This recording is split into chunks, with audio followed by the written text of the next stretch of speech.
Time wasting is a problem in football, and nobody would deny it. The extent to which it's affecting the game is quite shocking, though. According to research conducted by the CIES Football Observatory across 36 different leagues since 2019, the average ball in play time was just below 60 minutes. So, what's to be done about that, if anything at all? And how far should football go in attacking this blight on the game?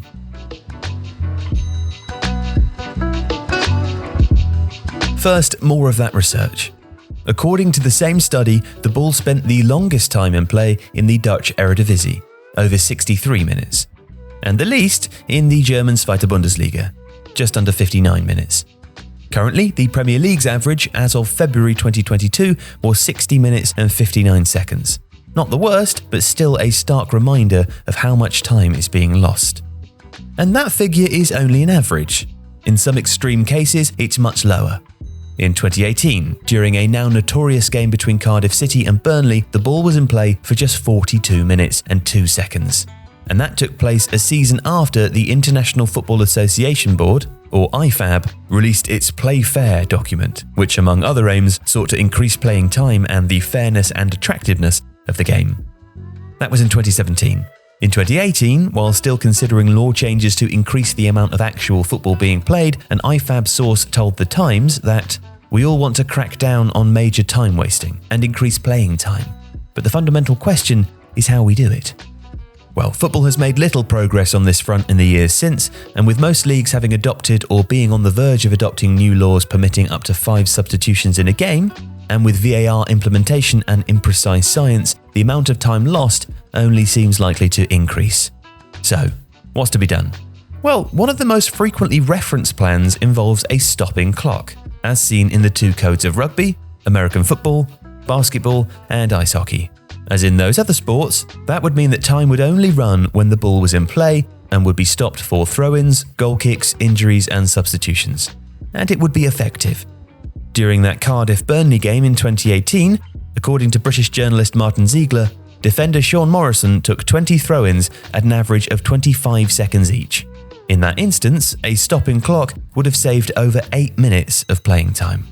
Now, whether an extra 8 minutes of watching those Cardiff and Burnley teams would have been welcome is another matter. But there is a serious point to be made about the cost of live football and ensuring that paying supporters are actually getting value for their money. The cheapest adult ticket price at the Cardiff City Stadium during 2018-19 was £25, meaning that anyone who watched Morrison spend 8.9% of the game taking throw-ins paid £2.23 for the privilege.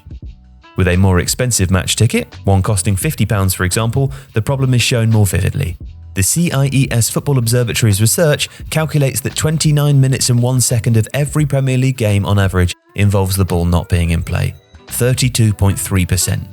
And that, by definition, the buyer of our £50 ticket is spending £16.15 to watch goalkeepers labour over restarts, substituted players trundle off the pitch, and long throw practitioners toweling off footballs.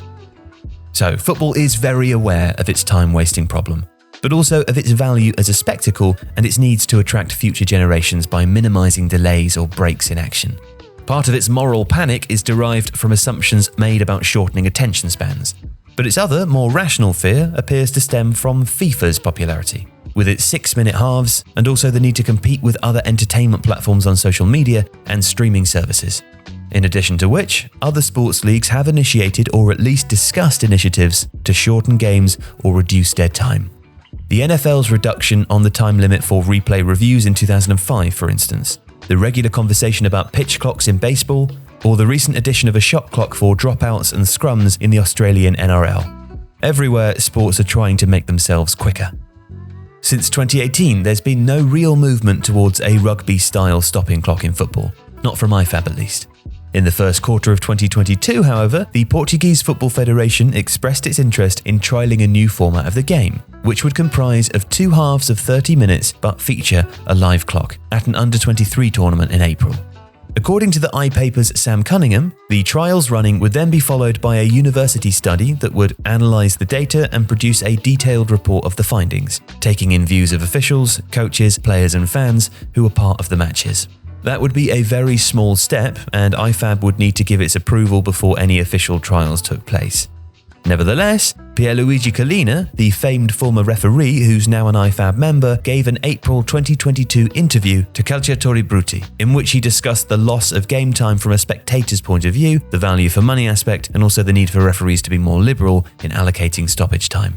If we're going to be a bit more precise, we'll have to prepare ourselves for 9-minute injury times, Collina said. Today, 9 minutes is eye-popping, but it would give those who want to see a spectacle the chance to see a bit more.